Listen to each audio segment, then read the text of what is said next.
Today we're going to talk about a game. Well, two games particularly. We're going to be talking about Zelda, Breath of the Wild, and Tears of the Kingdom, and how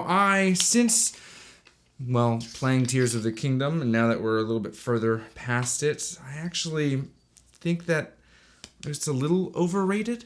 I know, and the controversy is ripping through this place. I understand that that's unbelievable, and you can't believe I ever said that. Actually, I know you don't really care, but I've been playing other games, and I've had such a hard time coming back to Tears of the Kingdom since I stopped playing it because Final Fantasy 16 came out. And there was a lot of me that was like, I'm not going to talk about it because I just don't want to talk about how this game, I don't want to feed into the negativity, because there was a lot of negativity when this game launched. But I think that in a space I can do it now. I think I've established that we're not about negativity, we're just about conversation. Now, there's a lot of things going on here right now. First, I have this coffee that's unmarked. I have no clue what it is. It was in here. I know it's only about 2 weeks old. It was a previous bag that I needed the airscape or the airtight container, and so I put it in here. I don't know what it is. So we're going to drink it today. I'm just going to do the standard recipe, which is 25 grams in. On the Time More C2 Chestnut, it's going to be 13 clicks. And we're going to grind that up and have a good time. I have changed a few things since Cup 12. This is now Cup 13. I figured it's only fitting, because 13 is an unlucky number, to introduce some potential complications.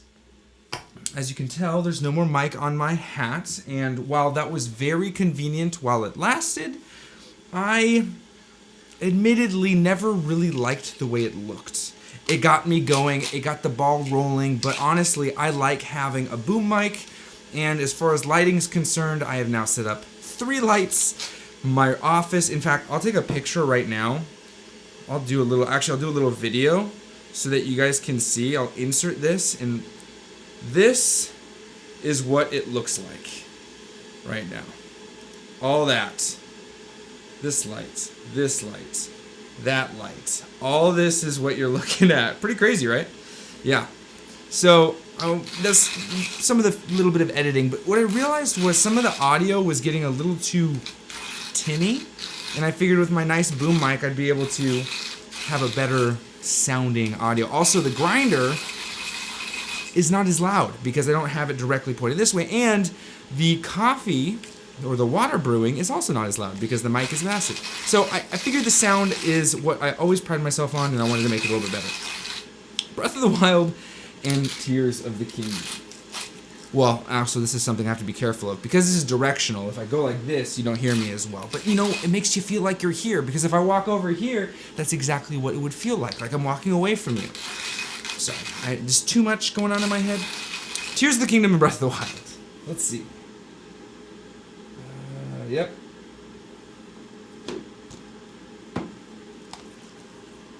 Right here. Tears of the Kingdom and Breath of the Wild. When Breath of the Wild launched, it was breathtaking, so to speak. I remember watching the trailer, and I think what made it so special was that it was on the Switch. It was a game that was unbelievable, and I could take it wherever I wanted. A style of gaming that I've always wanted, and as a handheld Nintendo user, it was spectacular to think about. And so that game ended up being quite special. And then you put it on the TV, and you have an experience that is unreal, which a lot of you, if not all of you, experience. Now, when Tears of the Kingdom launched, when the trailers hit the market, and when we all started seeing all these different things coming out for Tears of the Kingdom, we had a pretty fresh idea of what that was going to feel like, because Breath of the Wild not only had a very, very long life cycle, 5.5 years, almost 6 years at that point, but it was a very successful game with plenty of fun mechanics, and it ran okay. It didn't run perfectly. We all know that the Lost Woods, or the Korok Forest, or whatever it's called, had its troubles, but the game itself ran okay. And it did its job back in 2017. I mean, for goodness sakes, when that game dropped, man, first off, the art style was that very reminiscent of Wind Waker, which was a spectacular cartoon-style animation, so it was vivid, very vivid. But then you paired that with the story of what we didn't know what the story was for Breath of the Wild at the time, and we learned very quickly that the story was quite open-ended. Not my favorite part of Breath of the Wild, if I'm being honest with you. I'm not really the biggest fan of the way that they decided to go with the story, but whatever. And then, we got the mechanics and all the different stuff that we ended up falling in love with. The collectibles. That game quickly turned into a content powerhouse for people who took advantage of it. Point Crow, 100% Zelda, all these people really, really went ham with the content. Now, I wasn't in content creation at the time, so that idea of playing this game and playing it for content's sake wasn't really all that important to me. But what I was into was a game that had a lot of things to do for a long period of time. I wanted to get my money's worth, especially after spending so much money on a Nintendo Switch. It made me feel good that the game had so much to do. 120 shrines, these at the time divine beasts that you had to get, all the different things. The fact that you could go straight to Ganon and defeat him and all that fun stuff, which I ended up doing with just getting one divine beast. That's the best I ever did. And so it was fun. And it was actually just such a huge shift in my gaming love because it came out in 2017. It was paired with the Switch. The Switch was hardware that was very, very insane that you could do both experiences, something we had never seen or done before for Nintendo. We had multiple attempts, the Wii U, the 3DS, these different types of things where you're trying to get some sort of high quality gaming session in a handheld device. The XL came out, bigger screens, all this different thing. It became less pocketable, more baggable, and you just were kind of there. Back in the day, you would throw your SP in your pocket, you're good to go. Game Boy Advance, same thing. Once the DS and the DSi were pocketable still, but once we got into the XL series, it wasn't really convenient to pocket your 3DS XL. Though at times I did, it still wasn't convenient. At any rate, Breath of the Wild comes out, and it's just this insane, huge game. The first real open world style game, which historically for me, I have not liked. And still to date, I do not like open world games. And if I'm being honest with you, that's part of the reason I'm having such a hard time with Tears of the Kingdom, but we'll get to that in a second. Well, as Breath of the Wild kept going and kept rolling, we found more ways to do different things, all these different wind bomb and different mechanics that, whether they were intentional or not, they were quite exciting to see, to attempt. I never got into game breaking, but a lot of people did, and I always found it to be interesting, and I watched plenty of videos on game breaking things, but me personally, I stuck with the basics. I tried to get as many Korok seeds as possible. I played the game linear wise, as linear as you can, getting the divine beasts before going and trying to defeat Ganon, and so on and so forth. The different blights, or not blights, the calamities, or whatever they are. I forgot the names of everything. And, we're good to go. I'm realizing I have a Skyward Sword amiibo out, and I meant to have the Tears of the Kingdom one out for reference. Whatever, man.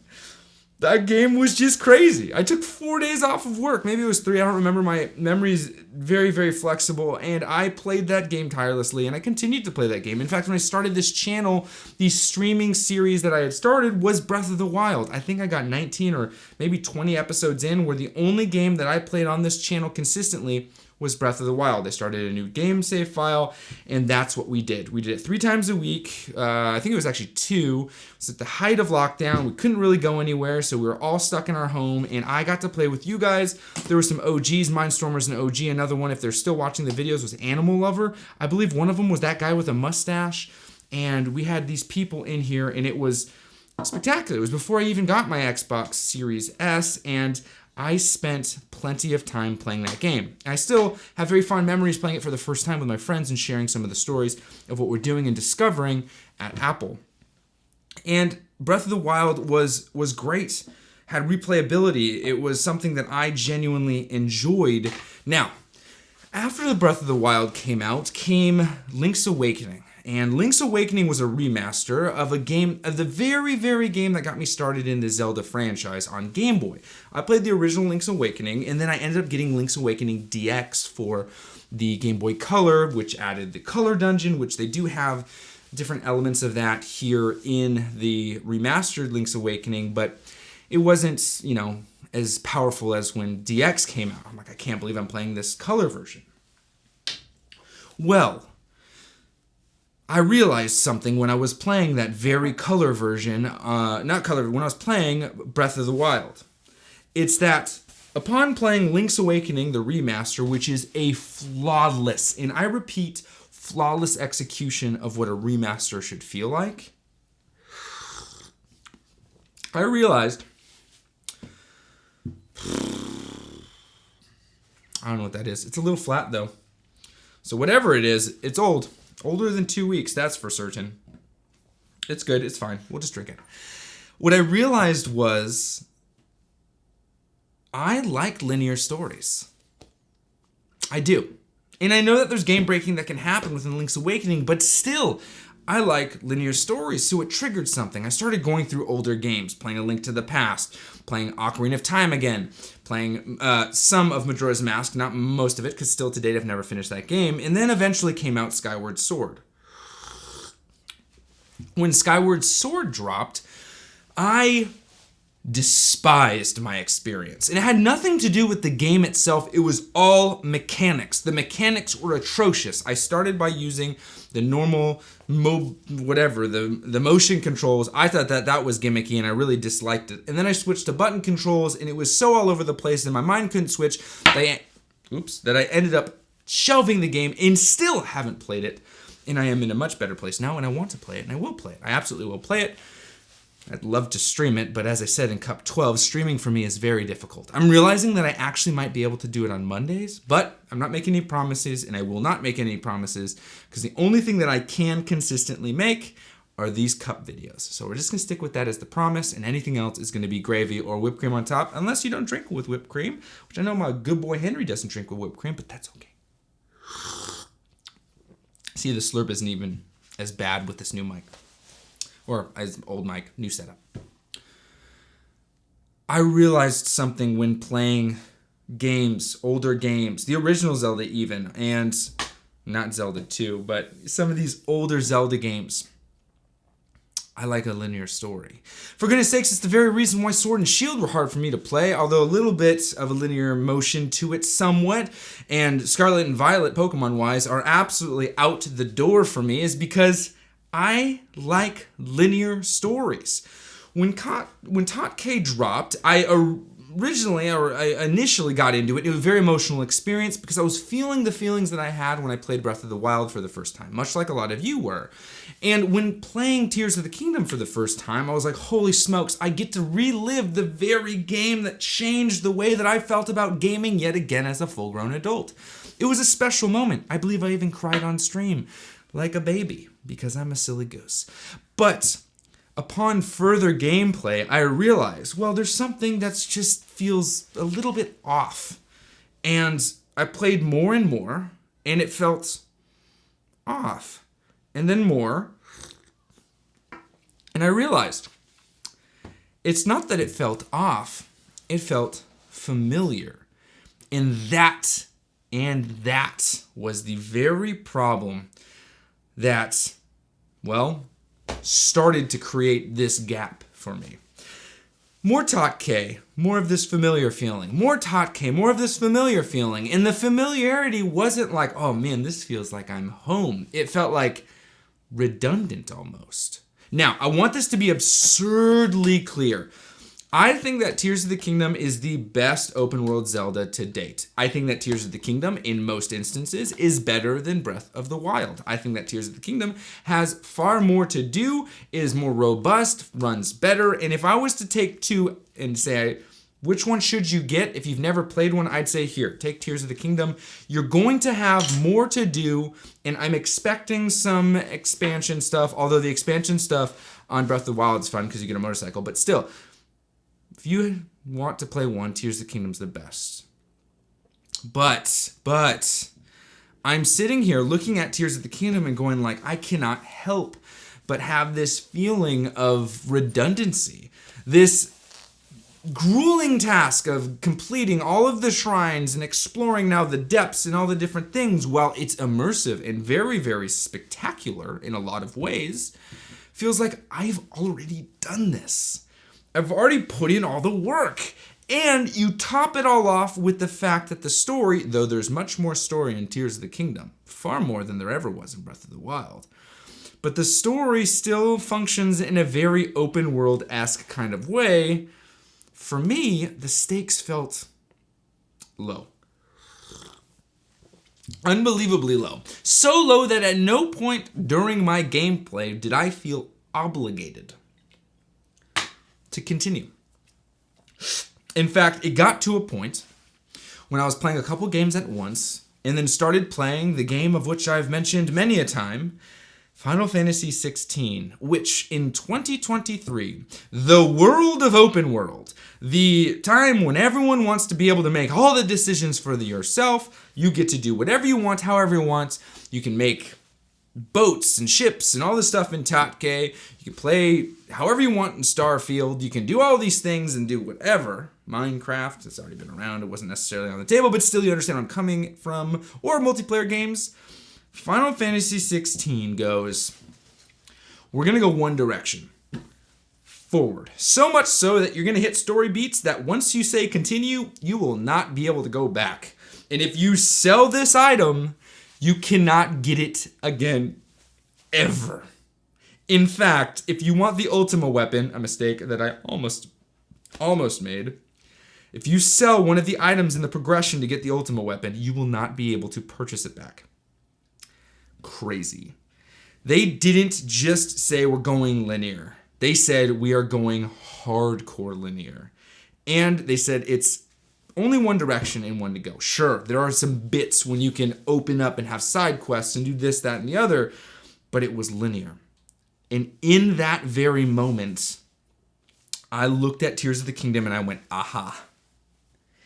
Herein lies the problem. I am not a fan of open world games.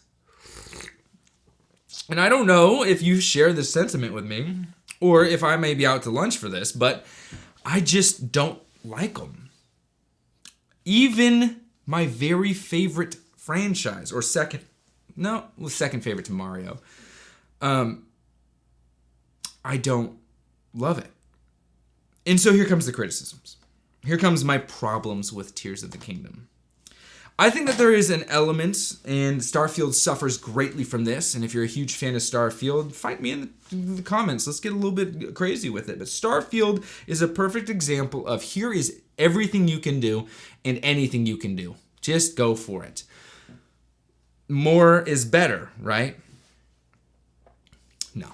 I think that less decisions and greater consequences is truly what makes games more fun for me. For goodness sakes, look at God of War.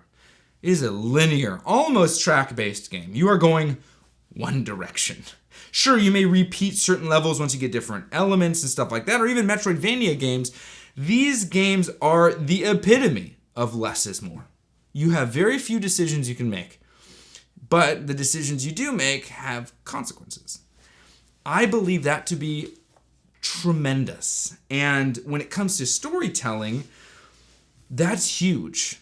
Now, I know that there's open world games that can capitalize and stuff like that. I hear that Skyrim was a great game. I never played it. I have no attachment to the Elder Scrolls series at all, so I can't speak into it.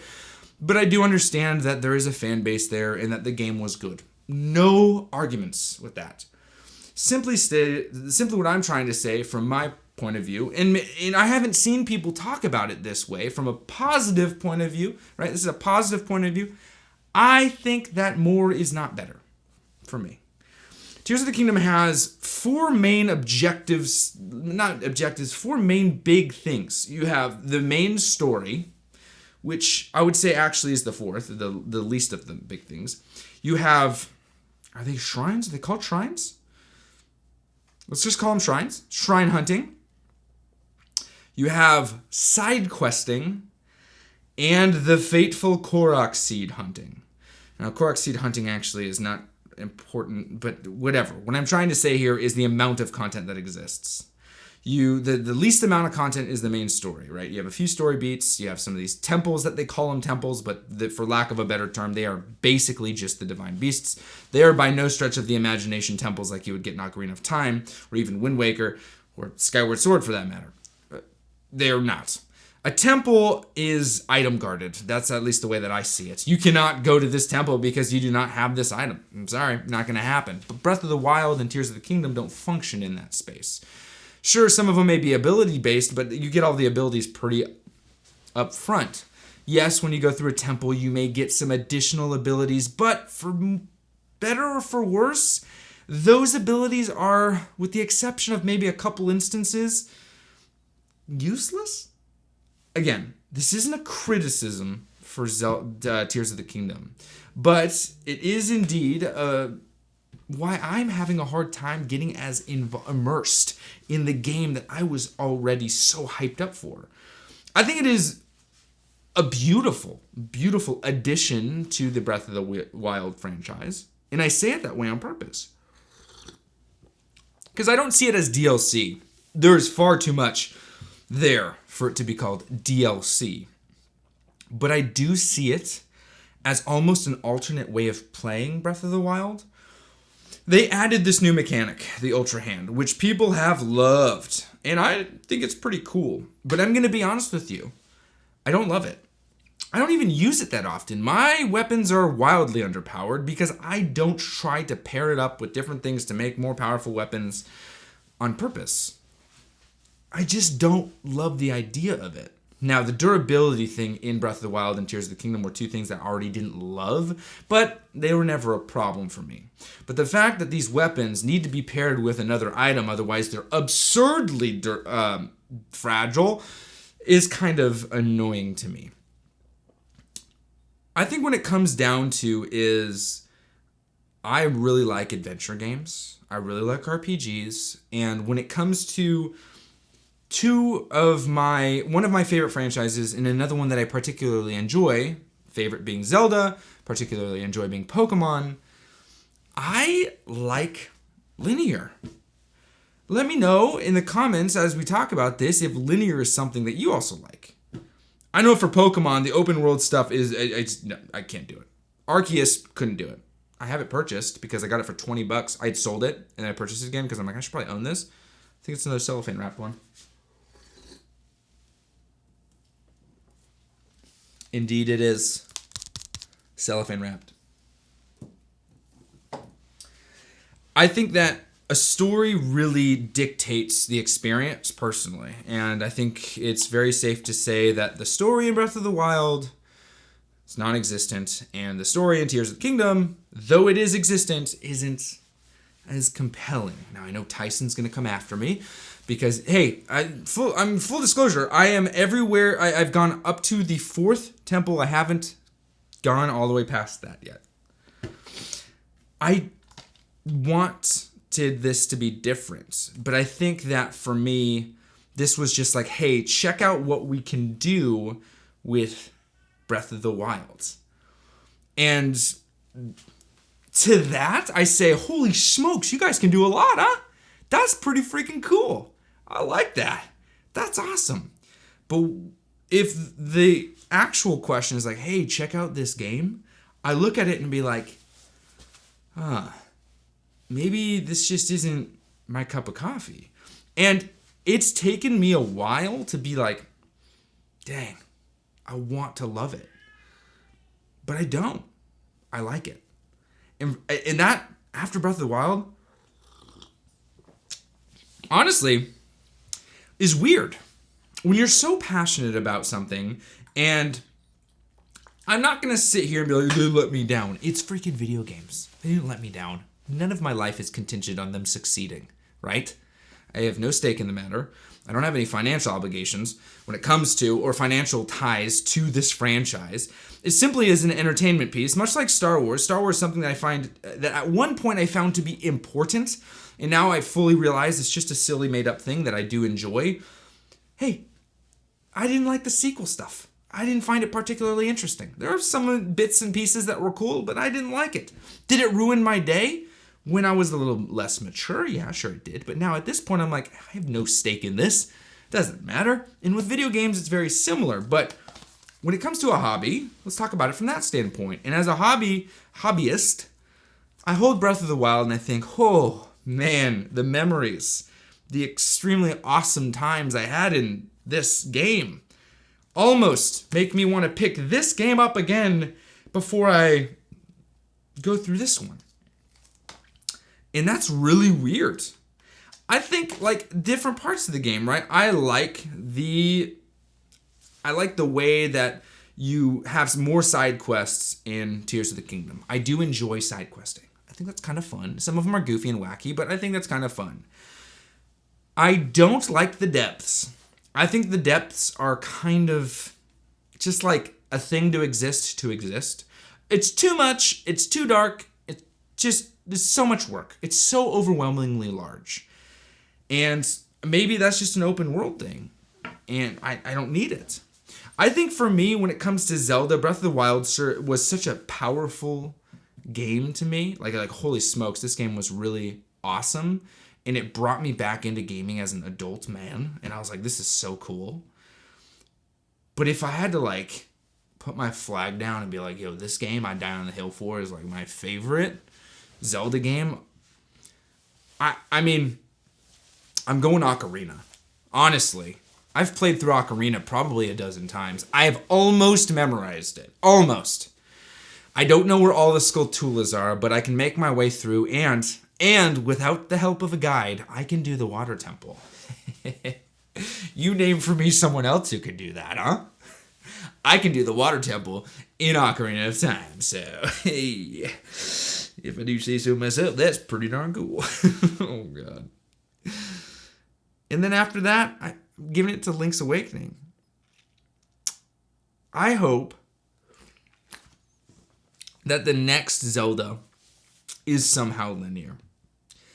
I know that people are like, they can't go back. But maybe they can. I mean, look at Tunic. Not a Zelda game, but played like awesome. I haven't beaten it. I know that my buddy Nathaniel loves the game Tunic. Huge shout out to him. And Tunic just drops you in the middle of it and says, here, get after it. I think that games, there are games that are hard, right? Certainly games that are hard. And I feel like there are some games that are hard just to be hard, like Elden Ring. I feel like it's just hard to be hard. But again, that's from software, so they're their own thing. But like, I observed a younger gamer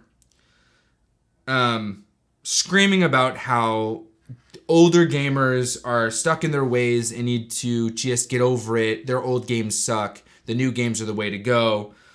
You know, just like way markers aren't bad and all this. They were kind of going off. I disagree with them wholeheartedly. But that's preference, right? I think that way markers have made games easier for me, and therefore I don't search for stuff, and I find myself in a more difficult game getting a little more fatigued because the way marker isn't there. And I don't like that.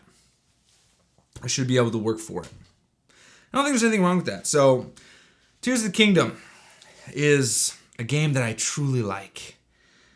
I just don't love it. And I will finish it someday. But I'm just not compelled to right now. I'm curious you guys' thoughts, because I know that this one's kind of like a touchy subject. I hope that I represented it, the whole thing, positively. I really don't want to be lumped in with some of the people screaming about it. I really don't, because I do not want to be that person.